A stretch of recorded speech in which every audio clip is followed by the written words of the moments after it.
បាទជំរាបសួរពុកម៉ែបងប្អូនទាំងអស់គ្នាសូមស្វាគមន៍មកកាន់ Facebook Page Live Support ទទួលទិញលក់រថយន្តកូរ៉េហើយក៏ដូចជាឃ្លាំងបាទឡានកូរ៉េ Live Support បាទថ្ងៃនេះខ្ញុំមានរថយន្តជាច្រើនគ្រឿងមកបង្ហាញបងប្អូនបាទឥឡូវចាប់ដើមបង្ហាញបងប្អូនតែម្ដងបាទអាតូចមួយនេះគឺប្រភេទ500គីឡូបងប្អូនបាទ Kia Toner ឆ្នាំ98ប្រើ Gasoline មកពីកូរ៉េបាទឡានស្អាតមិនមានពុកមានច្រេះទេបាទមួយនេះប្រភេទ5តោនឆ្នាំ01បងប្អូនបាទទិញពីម្ចាស់ដើមផ្ទាល់ដែរឆ្នាំ01បាទបន្តមកទៀតនេះគឺ Kia Frontier ឆ្នាំ03បងប្អូនប្រភេទទូបាទទូហ្នឹងគឺទូសម្រាប់ដាក់ជួររោងចក្របងប្អូនទូកម្ពស់ 1.8 ម៉ែត្របណ្ដោយ3ម៉ែត្រកន្លះបាទហើយបន្តមកទៀតនេះគឺLibero ឆ្នាំ06ប្រភេទអូតូបងប្អូនមកបាំងកន្លះប្រភេទអូតូបាទប្រភេទម៉ាស៊ីនធំបាទបន្តមកទៀតនេះគឺមកបាំងកន្លះឆ្នាំ04 Kia Frontier បាទឡើងកង់ឡើងរនាំងនៅចទីឲ្យអស់ឲ្យបញ្ចប់ហើយយកទៅប្រើតែម្ដងបាទបន្តមកទៀតនេះគឺ Samyong 12 kg បងប្អូនបាទសុទ្ធតែកាត់ពីម្ចាស់ដើមផ្ទាល់បងប្អូន Samyong នេះហើយខាងខ្ញុំបាទហ្នឹងគឺមានសេវាកម្មបង់រំលោះ25ខេត្តក្រុងដែរបងប្អូនដែលលក្ខខណ្ឌងាយដែលមានបងប្អូនមានប្រាក់ចូលរួមត្រឹមតែ 15% នៃថ្លៃរថយន្តអាចយករថយន្តទៅប្រកបអាជីវកម្មបានបាទហើយបន្តមកទៀតនេះគឺ Hyundai Mataun បាទឆ្នាំ02បាទសុទ្ធតែពីម្ចាស់ដើមផ្ទាល់បាទបន្តមកទៀតនេះគឺឆ្នាំ06បាទទូបើកស្លាប់បងប្អូនផុតទូបើកស្លាប់បាទម្ចាស់ដើមផ្ទាល់ដែរ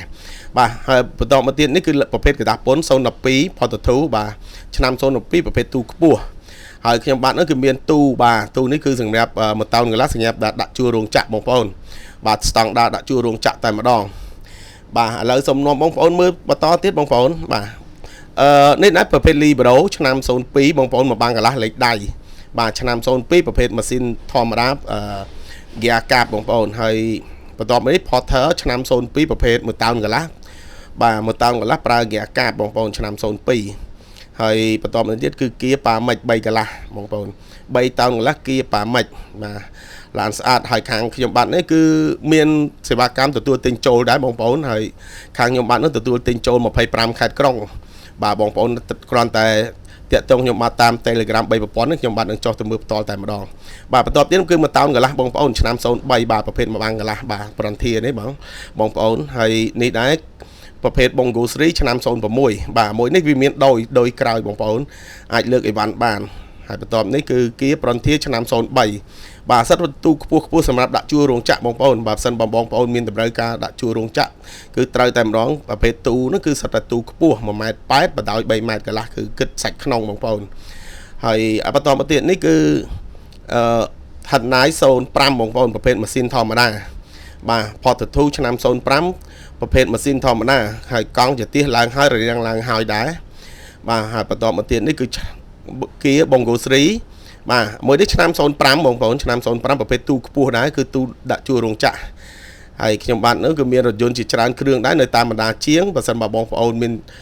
ចំណាប់អារម្មណ៍អាចទំនាក់ទំនងមក3ប្រព័ន្ធនេះក៏បានតាម Telegram ក៏បានហើយបន្តមកទៀតនេះ2គ្រឿងនេះគឺ3តោនកន្លះទាំងពីរបងប្អូនគាត់ថាទី1នេះគឺប្រភេទត្រង់ស៊ីនបងប្អូនបាទត្រង់ស៊ីននេះគឺ3តោនកន្លះដែរឆ្នាំ02បាទម៉ាស៊ីនធំប្រអប់លេខធំប្រើ Gear Cab បាទហើយត្រង់វែងបន្តមកទៀតនេះគឺប្រភេទ3តោនកន្លះដែរបាទជើងក្រោម5តោនបងប្អូន G 5តោនប៉ង5តោននិងប្រអប់លេខ5តោនដែរឆ្នាំ02បាទប្រភេទត្រង់វែងត្រង់ប្រអប់បាទ